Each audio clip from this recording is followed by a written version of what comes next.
All right, guys, here we are to watch the trailer for The Fate of the Furious. That's right, Fast and the Furious 8. I did not know that that's what it was called. I'm very excited.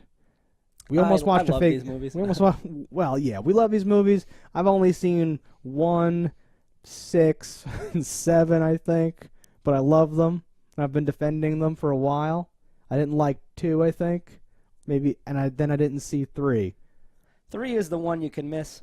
And everyone said, like, wait, no, they're getting really good. And I got dragged to theaters, and I'm like, this is exactly what, 1 made me think that these movies could be.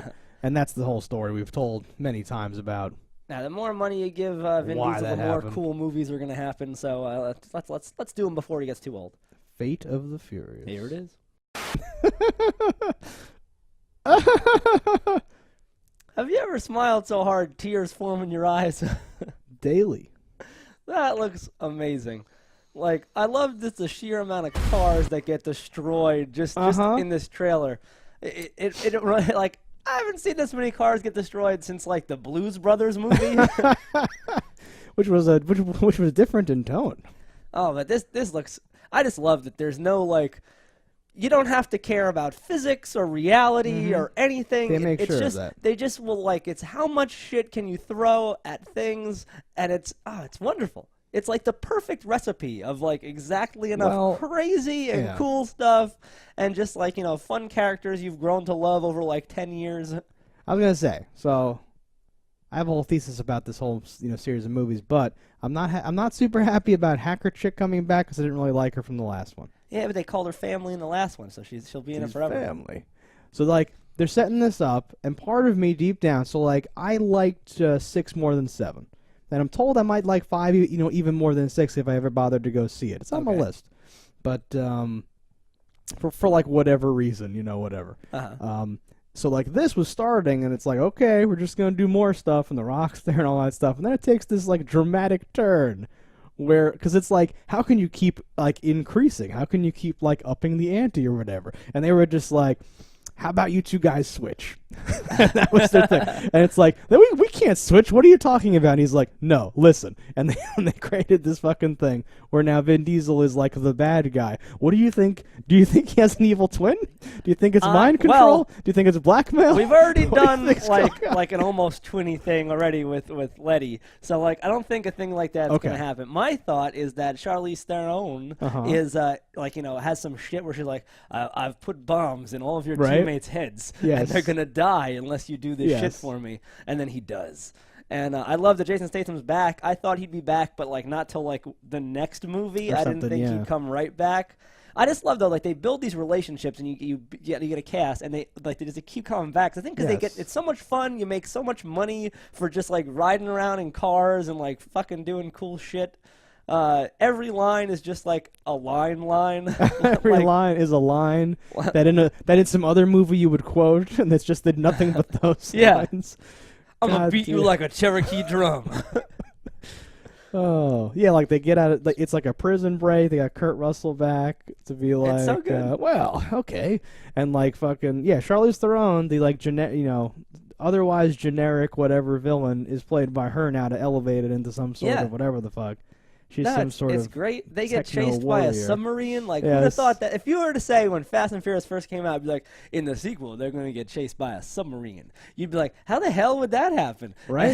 How do they have a Nazi submarine? Why would they be in the Arctic? Nothing at all now would you say that I'd be like, no, that won't be in the sequel. There could be werewolves in the next one, and I'd be like, yup. That's why, because I was like half joking. I mean, like 90% joking, but that's half because you round it off. Where I was like, do you think it's an evil twin? Do you think it's a thing? Do you think someone has his talisman? It could be a clone. It could be anything. It could be a clone. It could be a Triple X crossover. Oh my God! Do you know how good that would be? For you, I'm your half brother twin. Xander Cage. I'm Xander Cage. I would die. I don't know why that guys. So good. I don't know why you guys keep calling me Tom. Dom's right here. Pulls the hood off of him or something. My shit's fucking up.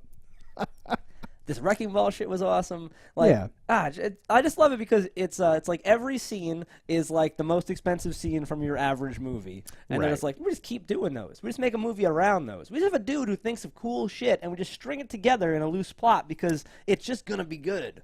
Yeah, because that's the whole thing. Is like because it would be easy, and I think a lot of people make the mistake of lumping these in with movies like Transformers or like shitty movies or whatever. Because I think that they take the same approach. We're gonna take these set pieces, these like big moments, and we're just gonna like popcorn, and then like string a like thread through them and cinch it up and say, "Here's your fucking movie." But there's something special about these, where it's not the same thing. They're not bastardizing anything from your youth. They're not like true. It's its own original concept that, like, granted, it started in much simpler means, but it has evolved beautifully with the times. It's the only like, this is the true franchise where I'm like, yep, they can go forever, and it's always gonna be better. Like, eventually it'll be like them breaking out of like an old folks' home, and Dom's got Alzheimer's. One more ride. No, I think I actually just figured it out. It's that they're having fun. It's like, but they're not taking them like.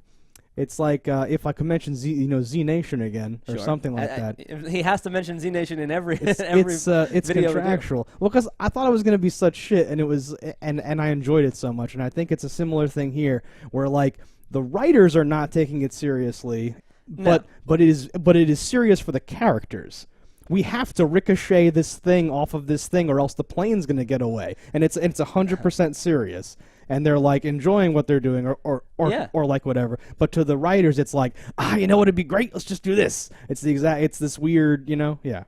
No, it almost reminds me of like a reality show in a sense, where like you like the characters, you like to see them have fun, and you're just watching this thing. It's like, well, you're not really watching. That's just the guy doing a blah blah. It's like, yes, but that's what it is. Like, each episode is its own, like, it's like a party. Like, they're people doing things you can't do with amazing things you'll never see. They're not afraid to give you what you want. Exactly. Which is the core, I think, like that's like on the plaque of like, okay guys, let's make a movie. Remember our motto, give the people what they want.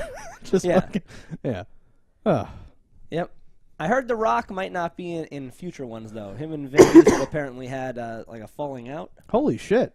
I didn't know that. That sucks. We'll see. And they may have just, they might get over it. Do you know, like, the deets or anything? Or? It was something about, like, professionalism or something. I think, like, Vin Diesel was, like, showing up late to, like, calls or something. Oh. But, like, that also could be because he had, like the producer things on his thing. And I don't know how far that goes for him, but I feel like he's pretty involved in stuff. But either way, they got into a little, like, a Twitter thing where, like, wow. It wasn't this, but it was like, I get along with blah blah blah and blah blah blah and blah blah blah and blah blah blah, and then just like just named, he didn't write Vin Diesel. Named everyone but Vin Diesel. Yeah, and then Vin Diesel wrote a thing. It's like he videotaped himself like whispering. He's like, we're almost done filming, and then I'll tell you everything. Fuck The Rock. More or less. It's like, what? That sucks, but like The Rock's a machine. He gets up super early, does all of his things. I think it takes a lot to impress The Rock, and he might have just been like, looking at his thing like, fuck, I have 4 other movies to shoot this month. I have 4 movies to shoot today. Fucking, we gotta go. We can't let this be late here. Yeah. But yeah, this was highest level of thumbs all the way up because. No, but again, like, I was expecting to be like, of course it's thumbs up, but now with this weird angle, if he's the bad guy, Jason Statham is in it, and he's like the good guy, and they're gonna have weird, witty comments with Tyrese or something about, well, after that thing you fucking did, he's like, come on, mate, it's all right now, and he's fucking doing his thing. It's fucking amazing. Fuck.